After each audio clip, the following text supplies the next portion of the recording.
ሆሳዕና ለወልደ ዳዊት። ለዳዊት ልጅ መድኃኒት መባል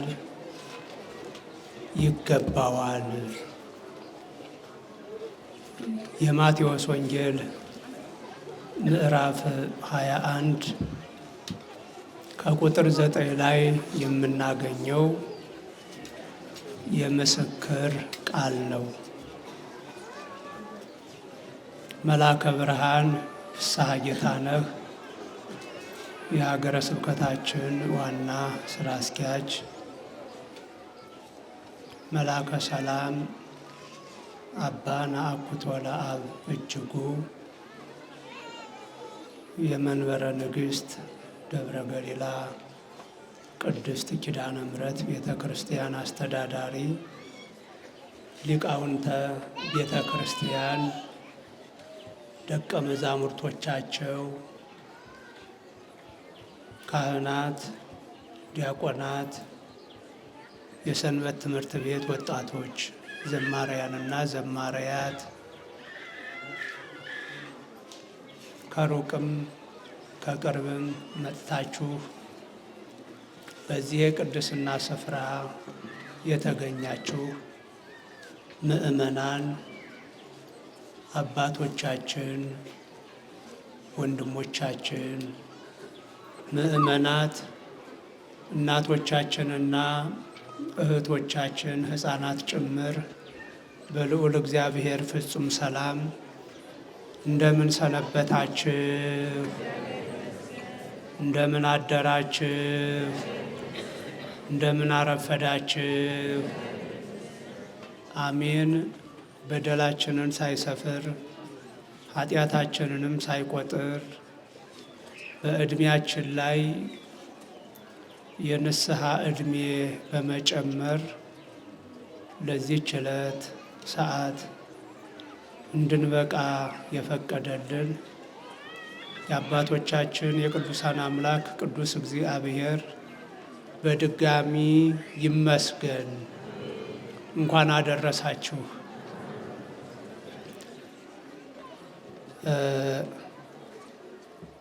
ዛሬ ያው እያከበርን ያለነው ጌታችን መድኃኒታችን ኢየሱስ ክርስቶስ በአህያ ውርንጫ ሆኖ ወደ ኢየሩሳሌም ከተማ ወደ ታላቁ ቤተ መቅደስ የገባበትን ቀን በማሰብ ነው። የበዓሉም ስም እንደምታውቁት በዕለቱ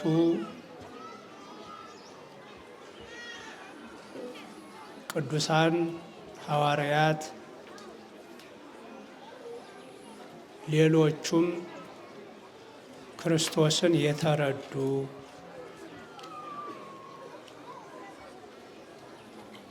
ሰው የሆነው ከድንግል ማርያም የተወለደው መድኃኒት መሆኑን አምነው ለዳዊት ልጅ መድኃኒት መባል ይገባዋል ብለው እየመሰከሩ ዘምረዋል። ሆሳዕና ማለት የቋንቋው ባለቤቶች እንደጻፉልን ግስም ቃልም ወይም ቨርብም ወርድም ይሆናል። ሆሳዕና ብሎ አድን፣ ሆሳዕና ብሎ ደግሞ ወርድ ሆኖ መድኃኒት ይባላልና ለዳዊት ልጅ ከድንግል ማርያም ለተወለደው በመካከላችን ለተገኘው መድኃኒት መባል ይገባዋል ማለት ነው። ሆሳዕና ለወልደ ዳዊት ማለት እና ሆሳዕና እያሉ ነው የዘመሩት። በዓሉም የተሰየመው በዚሁ መሰረት ሆሳዕና ተብሎ ነው። ሆሳዕና ተብሎ ነው። እንደነገርኳችሁ ወሕዝብሰ እለ የሐውሩ ቅድሜሁ ወይተልዉ፣ ከፊት ከፊቱ የሚሄዱ ከኋላው የሚከተሉ ሕዝቡ ጮኸው እንዲህ አሉ ይለናል። አብሮ የነበረው የዚህ ወንጌል ጸሐፊ አባታችን ቅዱስ ማቴዎስ እንዲህ እያሉ ጮኹ። ከፊትም እየሄዱ ያሉት ከክርስቶስ ፊት አጅበው ከኋላም ሆነው አጅበው የሚሄዱት በአንድ ላይ ሆነው እንዲህ አሉ፣ ለዳዊት ልጅ መድኃኒት መባል ይገባዋል እያሉ ጩኸው ይዘምሩ ነበር፣ ይናገሩ ነበር ብሎናል። እንግዲህ ከቁጥር 1 ጀምሮ ስንመለከት ወቀሪቦ እግዚእ ኢየሱስ ኢየሩሳሌም በጽሐ ቤተፋጌ እንተገቦ ደብረ ዘይት፣ ጌታችን ኢየሱስ ክርስቶስ ወደ ኢየሩሳሌም ጉዞ እያደረገ በቀረበ ጊዜ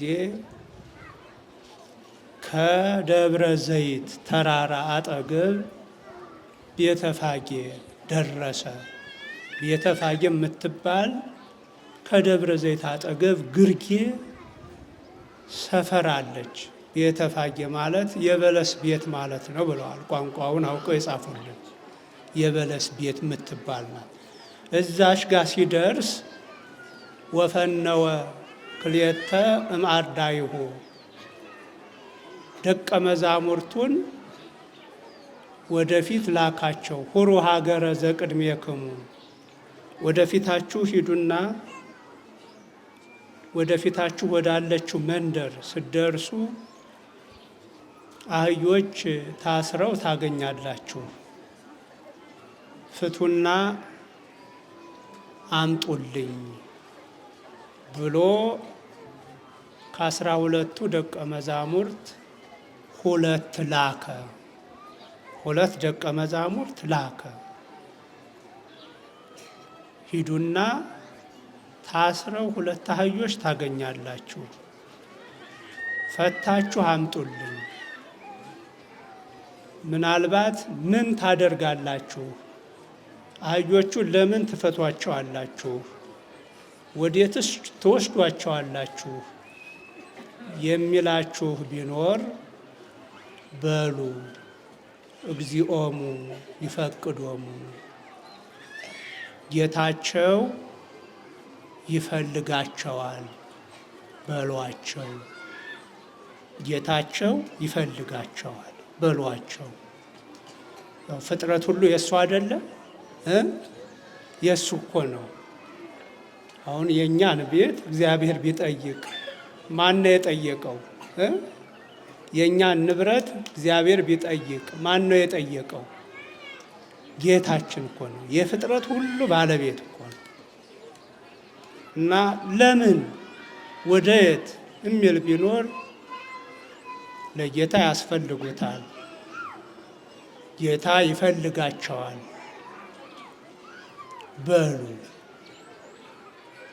ያኔ ይተዋችኋል፣ ፈታችሁ ትመጣላችሁ ብሎ ይህን መመሪያ ሰጥቶ ላካቸው። ደቀ መዛሙርቱም እንደተነገራቸው ሄዱ። ቅዱስ ማቴዎስ ይህን እየተረከ ሲጽፍ ወዝ ኩሉ ዘኮነ ከመ ይትፈጸም ዘተብህለ በነቢይ እንዲህ እየሆነ ያለው በነቢይ የተነገረው ይፈጸም ዘንድ ነው። መቼም እያንዳንዱ የጌታችን የኢየሱስ ክርስቶስ እንቅስቃሴ ድርጊት ቀደም ተብሎ በብሉይ ኪዳን በነበሩ ነቢያት የተነገረው እየተተገበረ ነው። እያንዳንዱ እንቅስቃሴ የሚወለድበት የዘር ሐረግ ከምን አይነት ሴት እንደሚወለድ የት ቦታ እንደሚወለድ ከዚያ ጀምሮ የት ቦታ እስከሚሰቀል ድረስ ምን አይነት ቦታ ላይ እንደሚሰቀል ሁሉ ተነግሯል። እያንዳንዱ ሂደቱ በነቢያት ተነግሮ በተጻፈው መሰረት ነው እና አሁን በአህያ ሊጫን ነው ስንል አለ ቅዱስ ማቴዎስ፣ በአህያ ሊጫን ነው ስንል ይሄ ቀድሞ ተነግሮናል። ይሄ እየሆነ ያለው በነቢዩ የተነገረው ይፈጸም ዘንድ ነው። በነቢዩ በዘካርያስ በነቢዩ በኢሳይያስ በልዋ ለወለተ ጽዮን ነዋ ንጉሥኪ ጻድቅ ወየዋህ ይመጽእ እንዘ ይጽአን ዲበ እዋል ለጽዮን ልጅ እንዲህ በሏት ብሎ ነቢዩ ዘካርያስ ተናግሮ ነበር። እንዲህ በሏት ንጉሥሽ የዋህ ሆኖ ትሁት ሆኖ በአህያ ተጭኖ ወደ አንቺ ይመጣል ብሎ ነቢዩ ኢሳይያስ በምዕራፍ 62 ላይ ነቢዩ ዘካርያስ በምዕራፍ 9 ላይ በመጽሐፋቸው ተናግረዋል። ያ ይፈጸም ዘንድ አህዮች እንዲያመጡለትና በአህያ ላይ ሊጫን ደቀ መዛሙርቱን ላከ እያለን ነው ቅዱስ ማቴዎስ። በዚህ መሰረት ደቀ መዛሙርቱ ሄደው አህዮቹን ይዘው መጡ። ወረሃኑ አልባሲሆሙ ልብስ ግላስ አድርገው አህያዋ ላይ ደለደሉ። ከዛ ላይ ኢየሱስ ክርስቶስ እንዲቀመጥ አደረጉ። የእግዚአብሔር ልጅ እንዲህ ዝቅ ብሎ በአህያ ሆኖ በአህያ ተጭኖ ወደ ኢየሩሳሌም ከተማ ወደ እስራኤላውያን እንደሚገባ በተነገረው ትንቢት መሰረት ትሁት ሆኖ ጻድቅ ወየዋህ እውነተኛ ቸር ትሁት ይቅር ባይ ሆኖ ነው እንዲህ የሚሆነው አሉ እንጂ ለእግዚአብሔር ምንም የሚመጥነው ነገር አለ? እንኳን አህያ እኛ ትልልቅ መንቀሳቀሻ ትልልቅ የትራንስፖርት እቃዎች ለእግዚአብሔር ምን ይመጥኑታል? ምንም እኮ አይመጥኑትም። ትሁት ስለሆነ ዝቅ ብሎ ስለመጣ ዝቅ ብሎ እኛን ከፍ ሊያደርግ ስለተገለጸ ብቻ በአህያ ተጫነ። በአህያ የተጫነው ለዚህ ነው። በነቢያት ዘመንም በብሉይ ኪዳን ዘመንም በእስራኤል ባህልም አንድ መሪ በአህያ ሆኖ ሲገለጽ በትህትና በፍቅር እንደሚያስተዳድር መግለጹ ነው ይላሉ። ነቢያትም የጦርነት ዘመን የእልቂት ዘመን ሲመጣ በፈረስ በበቅሎ ሆነው ይታያሉ። በፈረስ በበቅሎ ሆነው ነቢያት ከታዩ ወደፊት ምን ይመጣል ማለት ነው? ጦርነት አለ፣ ውጊያ አለ ብለው ማመልከታቸው ነው። በአህያ ተጭነው ከታዩ ደግሞ የሰላም ዘመን መጥቷል ብለው ማመልከታቸው ነው። ኢየሱስ ክርስቶስ የሰው ልጅ ሁሉ ቢያውቅበት ከሰው የማይገኘው ከሱ የሚገኘው ሰላም የሚሰጥበት ዘመን ሆኗል እያለ ነው። በአህያ ሲጫን እንዲሁ ዝም ብሎ አይደለም። ለዚህም ነው ሶበሰ ተአምሪ ዮም ሰላምኪ ኢየሩሳሌም ማለት እስራኤል ብታውቂ ሰላምሽ ዛሬ ነው። ሰላምሽ ዛሬ ነው፣ እኔን መቀበል ነው። ብታውቂ የሰላምሽ ቀን ዛሬ ነው፣ ሰላምሽ ዛሬ ነው፣ ያም እኔን መቀበል ነው። እውነት ነው። ሰላም ክርስቶስን በመቀበል ነው የሚገኘው። ክርስቶስን በማግኘት ነው የሚገኘው ሰላም እና በአህያ ሲጫን የሰላም ንጉሥ ነኝ፣ ሰላም ልሰጣችሁ መጥቻለሁ ማለቱ ነበር። ይህም ብሎ በአህያ ተጭኖ ጉዞ ሲያደርግ ወዘይበዝሁ ሕዝብ ነጸፉ አልባሲሆሙ ውስተ ፍኖት፣ በጣም የሚበዛው ሕዝብ ልብሱን እያወለቀ ጋቢውን መጎናጸፊያውን ከትከሻው እያወረደ ለአህያይቱ ያነጥፍ ነበረ።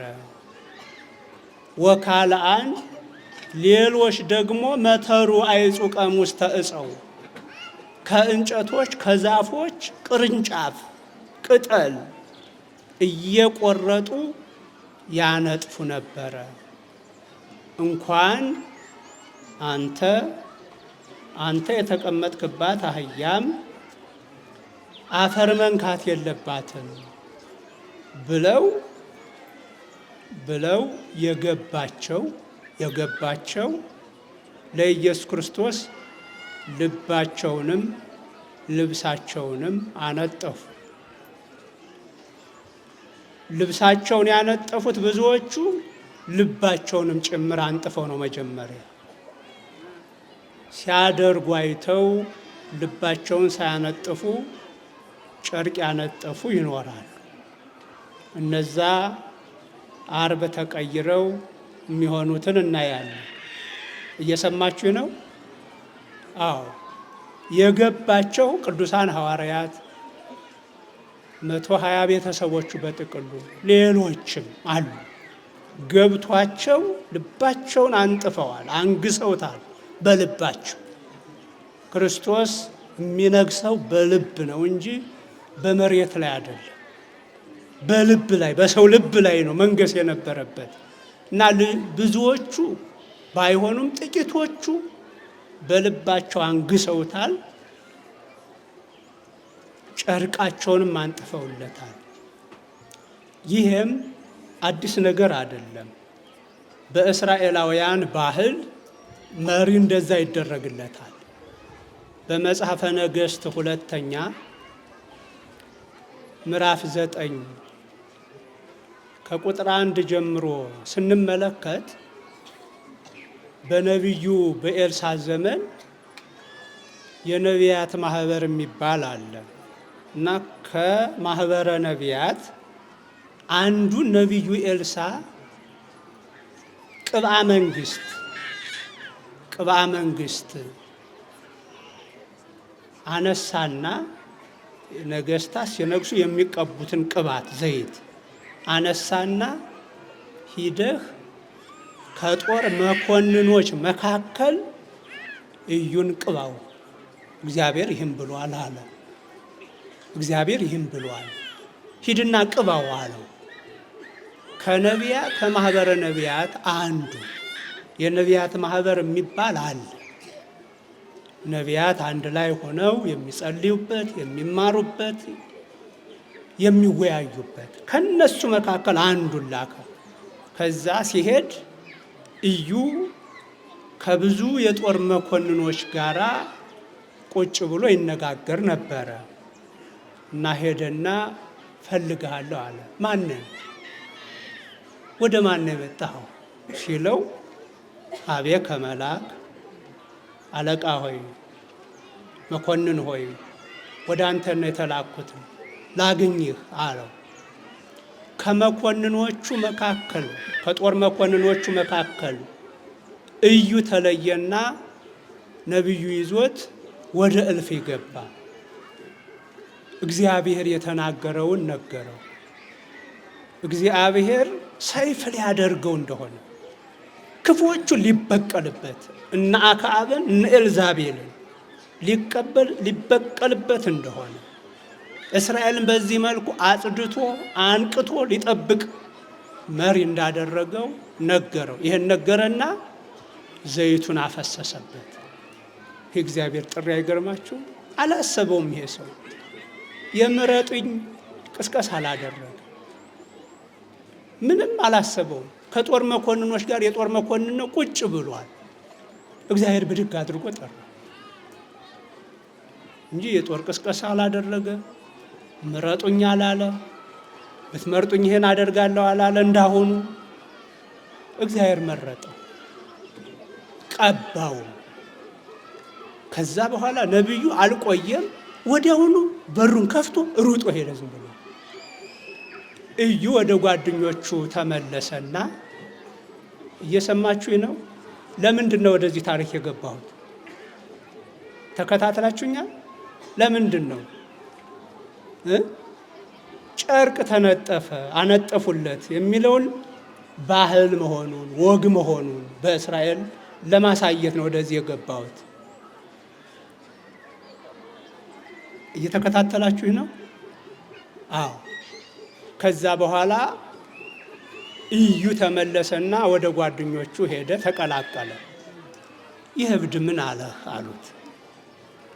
ይህ እብድ ምን አለህ? ያው አንዳንድ ጊዜ ከቤተ ክርስቲያን ራቅ ያለ ባለስልጣን ነው ባይ፣ ከሃይማኖት ትንሽ ራቅ ያለ ፈቀቅ ያለ በሃይማኖት ሰዎች ትልቅ ነገር እንደሚገኝ ቢያምንም አንዳንድ ጊዜ የሚሰጠን ስም አለ። ይህ እብድ ምን አለ? ነቢዩን እኮ ነው። እንደ ይህ እብድ ምን ብሎ ሄደ አሉት። ወታደሮቹ ናቸው፣ የጦር መኮንኖቹ ትልቅ ሰዎች ናቸው። ይህ እብድ ምን ብሎ ሄደ? እሱም እብድ እንደሆነ ታውቃላችሁ፣ የሚናገረውንም ታውቃላችሁ አላቸው። ግን ምንም ቢሆን እንዲህ እያሉ ያፊዙ እንጂ እግዚአብሔር በእነዚህ ሰዎች እንደሚናገር መልእክት እንደሚያስተላልፍ ያውቁ ስለነበር አይ እውነቱን ንገረን አሉት። እውነቱን ንገረን አሉት። እግዚአብሔር አንግሶሃል ብሎ ቀብቶኝ ሄደ አላቸው። ወዲያውኑ ጨርቃቸውን አወለቁና ልብሳቸውን አነጠፉለት። እንዲህ አይነት ባህል አላቸው ልላችሁ ፈልጌ ነው። አሁን ይሄ ሕዝብ ለኢየሱስ ክርስቶስ ልብሱን አወለቀ፣ አነጠፈ፣ አህያይቱ መሬት አልነካችም ስንል አዲስ ወግ አይደለም። ንጉሥ ነህ ለሚለው ለመሪው የአክብሮት ምልክት ነው። እነዚህ የጦር መኮንኖች እንዴት እንደሚያምኑ አስቡ። እግዚአብሔር ካነገሰው ማክበር ነው አሉ። ልብሳቸውን አወለቁና መሬት አትነካም አሉት። አያችሁ፣ መሪም ተመሪም እግዚአብሔርን አላውቅ ብለን ነው እንጂ እግዚአብሔር የጠራው መሪ ሲመጣ የህዝብ ስራ ይሄ ነበረ። አልፈጠረብንም፣ እንደዚህ መከባበር አልፈጠረብንም። በእኛም የለም እኮ ግን እንዲህ ነው የሚደረገው። እግዚአብሔር አክብሮታል። ጓደኛቸው ነው። አንድ ተራ እንደነሱ የጦር መኮንን ነው። ከነሱ በምንም አይበልጥም። አንድ መሪ በምንም ስለሚበልጥ አይደለም። ሁለቱም ተመሳሳይ እውቀት ደረጃ ላይ እያሉ እግዚአብሔር አንዱን ይጠራል። ሁለት ሰው አያነግስ በአንድ ጊዜ። እግዚአብሔር ይጠራል እና እግዚአብሔር ካጠራው ማክበር አለብን፣ ከጠራው ማክበር አለብን ብለው ልብሳቸውን አነጠፉና እምቢልታ ቀንደ መለከት ነፉ። እዩ ነግሷል አሉ።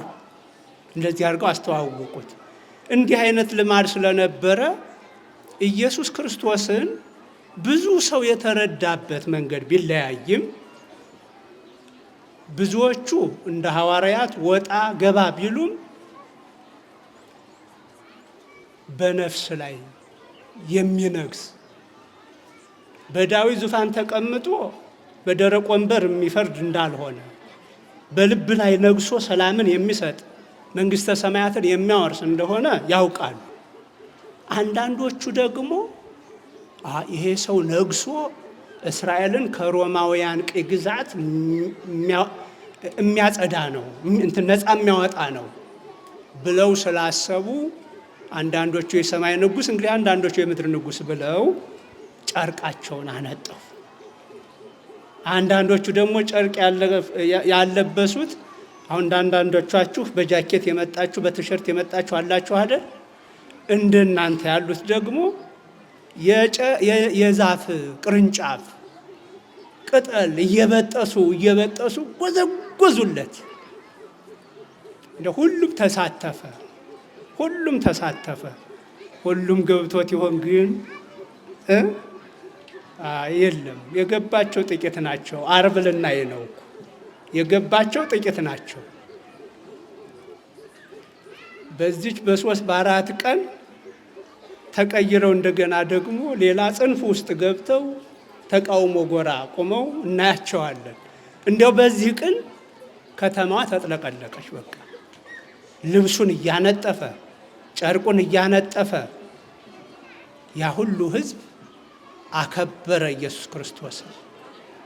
ከዛ ምን አለ ደግሞ በፊትም የሚሄደው በኋላም የሚከተለው ይሄ ጨርቁን ያነጠፈው ልቡንም ያነጠፈው ጭምር ለዳዊት ልጅ መድኃኒት መባል ይገባዋል እያሉ ይዘምራሉ። በእግዚአብሔር ስም የሚመጣ እግዚአብሔር ነኝ ብሎ የሚመጣ እግዚአብሔር ማለታቸው ነው። ስሙ ይባረክ። በእግዚአብሔር ስም የሚመጣ የተባረከ ነው። በአርያም መድኃኒት መባል ይገባዋል። ሆሳና በአርያም ማለት በሰማይ መድኃኒት መባል ይገባዋል አሉ። መላእክት በቤተልሔም በተወለደ ጊዜ ስብሐት ለእግዚአብሔር በሰማያት ብለዋል። ለእግዚአብሔር በሰማያት ምስጋና ይገባል አሉ። ምን ማለት ነው? በሰማይ ባለን በመላእክት በእኛ ዘንድ ምስጋና ይገባዋል ብለዋል። ለሰው ስለተወለደ ሰውን ሊያነሳ ከብቶች ግርግም ላይ ስለተገኘ ሰው ብቻ አይደለም የሚያመሰግነው፣ እኛም በሰማይ እናመሰግነዋለን፣ ልናመሰግነው ይገባል እንዳሉት ዛሬ ደግሞ ይህ ሕዝብ ሕፃናቱም ጭምር ምን አሉ? ለዳዊት ልጅ መድኃኒት መባል ይገባዋል፣ ለዳዊት ልጅ በሰማይ መድኃኒት መባል ይገባዋል እያሉ ዘመሩ። እየመሰከሩ ዘመሩ። መዝሙር፣ ቅዳሴ ያመኑ ሰዎች ስራ ነው። የዝማሬ ማህሌት ወይም ምስጋና ያመኑ ሰዎች ስርዓተ አምልኮ ሲፈጽሙ የሚያቀርቡት እጅ መንሻ ነው ለእግዚአብሔር እና ያመኑትም ያላመኑም አብረው ዘመሩ። አንዳንድ ጊዜ ማህሌቱ ሳይገባን ቅዳሴው ሳይገባን አብረን የምንቆም እንኖራለን። የገባቸው ተመስጠው ከንባ ጋራ ሲዘምሩ፣ ያልገባቸው ደግሞ ምን እንደሚሉ ታውቃላችሁ። በትር ሲያነሱም ምንም ሲጋጩም እኔ ልሰማ እኔ ልደመጥ ለሰው የሚያቀርቡ እየመሰላቸው እና የገባውም ያልገባውም በአንድ ላይ ሆኖ ልብስ እያነጠፈ ቅጠል እየጎዘጎዘ ለዳዊት ልጅ መድኃኒት መባል ይገባዋል አሉ። ልክ ነው? ልክ አይደለም? ለገባቸው ልክ ነው። ለገባው ልክ ነው። ከሰማይ የወረደው ከድንግል ማርያም የተወለደው የማርያም ልጅ መድኃኒታችን ነው። ይህንን ነው ያ ሕዝብ የመሰከረው፣ ያ የገባው ሕዝብ የመሰከረው። ዓለምን የሚፈውሰው፣ ዓለምን የሚያድነው፣ ከኃጢአት በሽታ ከመርገም በሽታ የሚያድነን የሚያነጻን መድኃኒት ነው ማለታቸው እውነት ነው። ዛሬም በስጋችንም በነፍሳችንም ፈዋሻችን ማን ነው?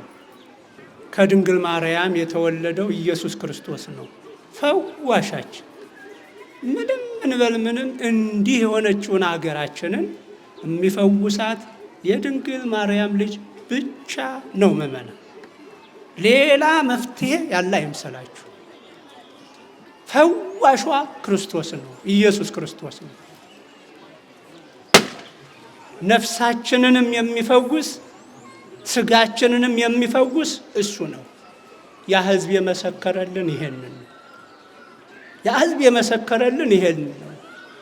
ይሄ ሁሉ ምስክርነት ተደምሮ ነው እኛ መድኃኒት ነህ ብለን ክርስቶስን የተቀበልን። እንዲህ ብለው ዘመሩ። ሁሉም አንድ ላይ ሆነው ሁሉም አንድ ላይ ሆነው ከዛ ኢየሱስ ክርስቶስ እንዲህ ሆኖ ሲገባ ከተማይቱ ተናወጠች። እንዲህ እያለች መኑ ውእቱ ዝንቱ፣ ይህ ማን ነው?